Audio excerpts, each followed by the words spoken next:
కేటీఆర్ గారు పులి వస్తుంది పులి వస్తుంది పులి వస్తుంది అన్నావు. ఎలక్షన్ల ముందు పులి వస్తుంది అన్నావు, వచ్చింది. రేవంత్ రెడ్డి సీఎం అయిన తర్వాత ప్రమాణ స్వీకారం చేసిన తర్వాత రాత్రి తాగి బొక్క బొర్ల పడ్డాడు, బొక్కిరే కొట్టుకున్నాడు. మళ్ళీ ఇప్పుడు ఎంపీ ఎలక్షన్ల కోసం ఎందుకయ్యా మీ పులి బయటకు వచ్చుడు?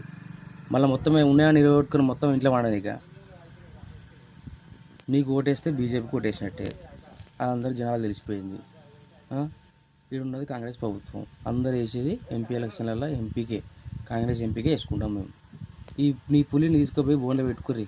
ఎందుకు ఇవన్నీ?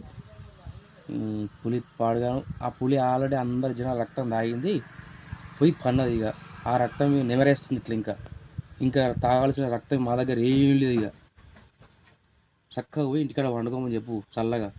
ఓ బీరు తీసుకోపోయి, లేకపోతే పులి వస్తుందట, పీకుతుందట, జోకుతుందట.